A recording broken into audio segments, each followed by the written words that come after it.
So I'm Gavin Mendel-Gleason. I'm CTO of TerminusDB. And this, I'm going to give you guys a talk about Git for data and the data mesh, how Git-like features can help you create data products for the data mesh. So first, what is Git? Okay, so this thing, being all things open, most people probably have had some experience of Git, or if they haven't had experience of Git, they've at least heard about Git. So Git had a really big impact on software development, and it has changed the way that software development is done pretty profoundly. So I have been programming since before Git was popular, before it was even built, back since the early days of Linux. And so I've seen the whole growth and change of software development as a result of Git.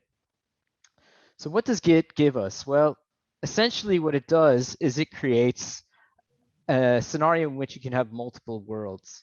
And what does that mean? You can have different branches, you have different repositories, you have different ways of looking at your data, so that you can have areas in which something might be true and something else is not true, and then you can move between them. And so this multiple different worlds allows us a lot of control over how we view our data. So I might have a feature branch, and my feature branch has different things that are true in it than what is in, say, main. And that feature branch, I do my development, I can test things in this world where something exists. And then I come to some point and I try to talk to other people about my world and try to figure out how to reconcile my world with theirs. The other thing that Git enables is the ability to time travel. So we can go down a path, we can find out that we went down the wrong path, we can reset to something that happened in the past, and then we can take a different branch. And we have a branching time travel, so we can branch to parallel worlds and change what world we're at. And then to facilitate all of this very complex way of dealing with different states and different worlds, we have a language of operations. So you have operations that do, for instance, branching. You have operations to take files and put it into the branch. You have operations to take that branch and send it to somebody else so that they can try to reconcile what changes you made with what changes they have made. So all of this ability to do merges and rebases and pushes and pulls, there's this big rich language of transformation. So this also facilitates various types of linting, various types of testing. And so you can run unit tests at your world, make sure that they pass. And if they pass, then you can be more confident of giving your changes to somebody else. And this really has totally revolutionized the way that coding collaboration takes place. So coding collaboration in the bad old days was much less effective. At first, people were sending code files around to each other, or maybe just dealing with code on the mainframe with locking, and then there was file versioning, and then you end up with revision control systems, but often these were based on checkout, where you lock a file or you get some shared view of the world. But this idea of multiple worlds really changes things quite extensively and enables continuous development and continuous deployment.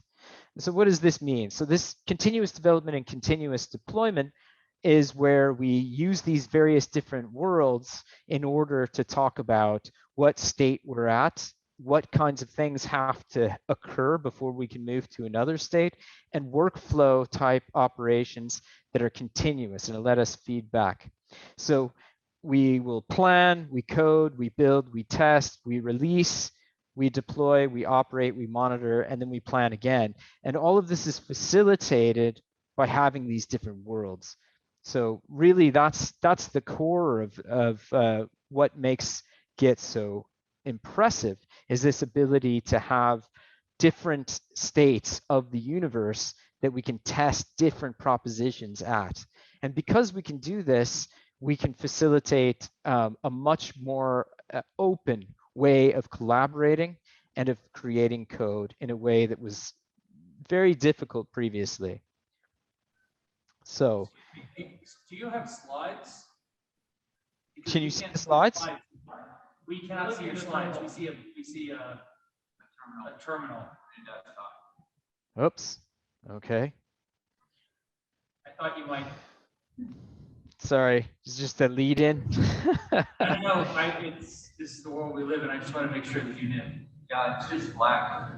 Oh, there we are. Yeah. Got him. Thank you. My beautiful slides, my language of operations. Okay, so what is a Git for data? So, okay, you know, once you've seen that this can happen for code, where you have this sophisticated multiple worlds approach to dealing with code, where collaboration means being able to have your own private world that you then share once you're happy with it with others. Why don't we have this for data?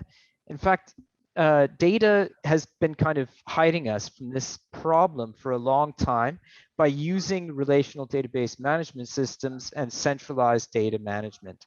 So the centralized data management system essentially allows a way to do these sorts of merges and rebases secretly in one central repository, and everybody just connects to that. What if instead we had something much more like Git for data, which allowed us all of the kinds of operations, the time travel, the branching, the sort of comparative worlds approach to data. And this would facilitate doing many of the things that we currently do with separate Git repositories with CI and CD. You can do these very sophisticated multi-repository motions in your workflow in CI. So one thing that is so obviously missing from most data control systems is versioning. So oftentimes what ends up happening is people build versioning into their database schema itself. So we see this repeatedly in many different large projects. You end up having your own version system where you have some kind of version number or some version ID that fits on the table, and maybe there's a controlling table that deals with these versions. And it can be quite cumbersome. And it pollutes all of the logic of all of the queries that you have inside of the systems, because you always have to remember that you have to be at the appropriate version. So it complicates the view that you have of your database, at the same time that oftentimes you may not get it right.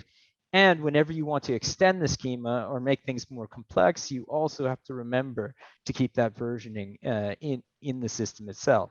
So it would be much more advantageous to be able to have versions built into your database in the first place. And there's a few databases which do this already. So there's Dolt, and of course TerminusDB and TerminusX, which are TerminusDB's open source version control graph database, which will allow you to have these sorts of versions. There's also the possibility of branching. So if you have a database and you want to use it for some kind of tests, it's often really would be convenient if you could take the production database, branch it, see if something holds after some sort of operation or some sort of transformation, or if you want to do some cleaning, you want to do it in an experimental branch, not update the live production system. Now, if branch operations could be a cheap operation where you essentially have a very quick time to copy a very large database, it would be a very convenient way to go about doing development.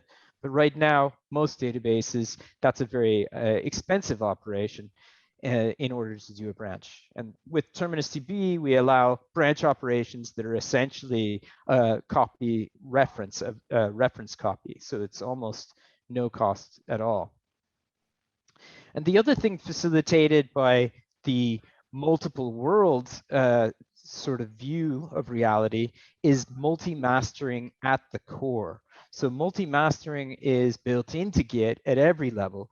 And it's because the replication does not have to be exact at every different place, but it's part of your workflow. And you decide how that mastering should take place, where it should take place, and how you reconcile. So reconciliation isn't something that's built in as a fixed view of how you go about things, but it's part of the language that you have to work with in order to construct the kinds of workflows you want for your multi-mastering.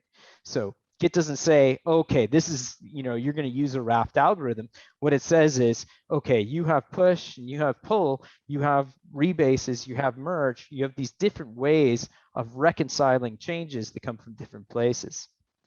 So if we could do that on data, that would just create an enormous advantage for many different types of use cases where you may not want to use some canned algorithm, or you want to have some custom way of looking at structured data where you know precisely how to do the reconciliation. So an example of the sorts of collaboration that is facilitated by the Git-like approach that is not yet used in data, but which could be, are rebase and merge. And what do these things do? Well, they take the place of the kinds of, like, if you want to have an idea of how to advance the state between two different worlds coming together, these give you a way to do it. So for instance, here we have a red world and a blue world.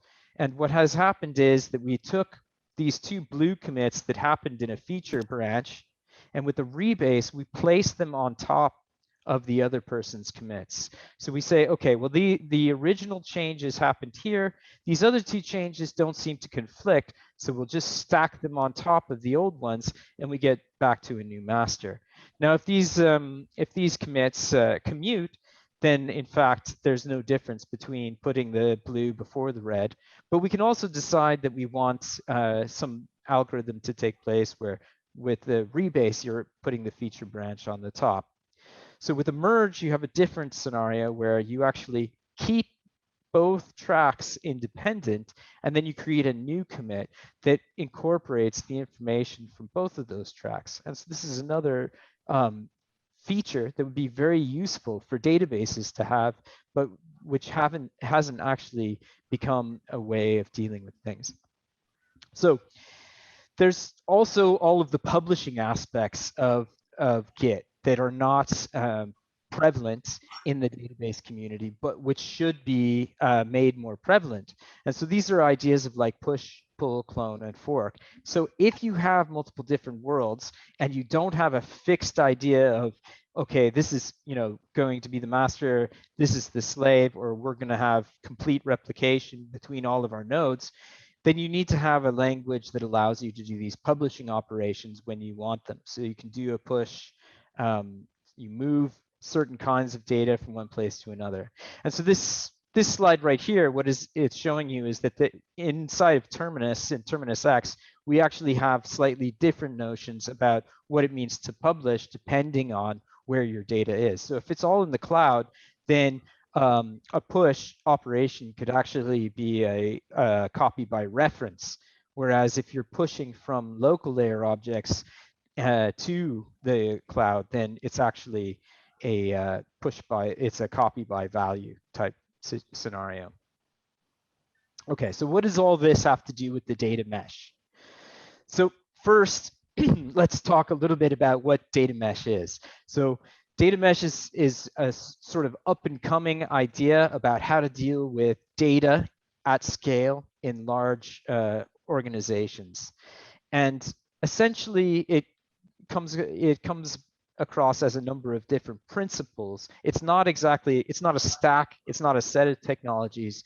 It's a sort of methodology and a philosophy for approaching data at scale.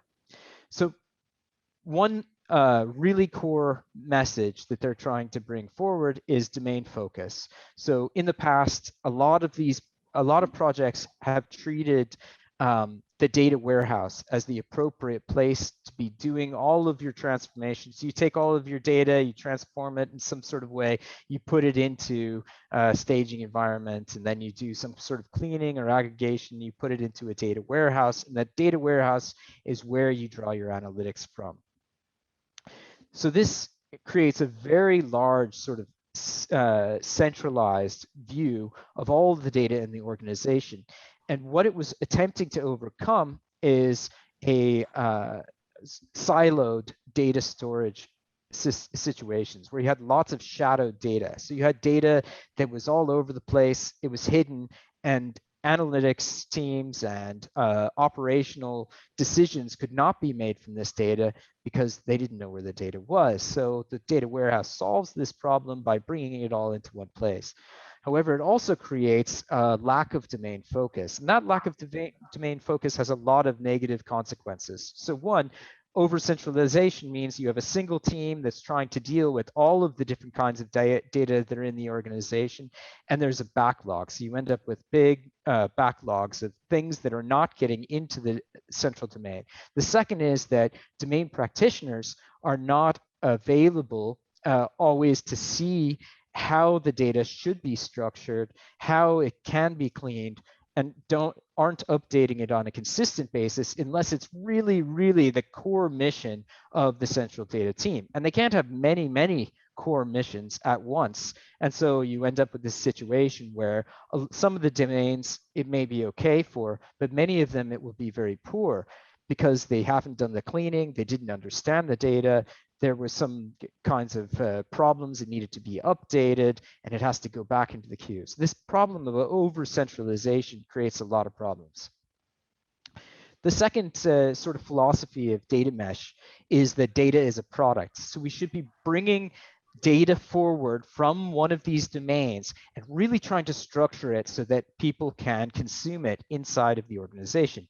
Data is really for people. So you may be serving up your data to some kind of analytics platform or machine learning or something like that, but you have to be providing it in a way that it can be consumed easily. And so this kind of data as a product where you have domain practitioners that are trying to get the cleanest, most understandable, well-structured data in a combined sort of cross-functional team is really the way that you'll have data that can be consumed within the organization without having to have a bespoke creation every single time. You really we want to commoditize the data in the organization. And when we commoditize it, it makes it usable by many more people in the organization and can provide lots of better insights. So the other part of this is that once you have these products, you also need a self-service data environment. So we want something like the supermarket or the bazaar or something like that, where you have lots of different, well-structured, findable items that are ready to consume that you can take, you can put them together, and perhaps you create your own data product, perhaps you create operational decisions, but whether you do one or the other, you need to be able to find the thing that you need. It has to be cataloged in such a way that it's easy to find. And we don't want to have the grocery store producing all of the goods in it, right? I mean, it should be that the domain experts for making mustard are making the mustard. We go in and we get it from the grocery store, but the central data team should be more of this sort of this supermarket rather than the product producers themselves. And so the last thing that's really important in this idea of data mesh is governance. So we need to be able to create this environment in which this self-service data platform can exist. So the governance means that we have to have things like, ISBN numbers or, UPC codes, or the kinds of infrastructure has to be decided within the organization in such a way. It doesn't have to be a specific technology necessarily, but you have to have a specific approach to decentralizing so that this decentralization doesn't lead to chaos. So you need to create that infrastructure. And that's really another part of the role that'll require the stakeholders, the central data team, and everybody has to come up with solutions to this in a sort of shared stakeholder environment. Some of it will be technological, some of it can be facilitated by technology, but it has to be an organizational improvement. So the Git for Data is really designed with the idea of enabling the mesh. So you have collaboration built in, you have the ability to sort of decentralize things from the get-go. You have an idea of building these repositories as data products. So each of these things is a product in and of itself. It has some kind of unit of size. And then you need to be able to connect them together in some way that allows this intercommunication.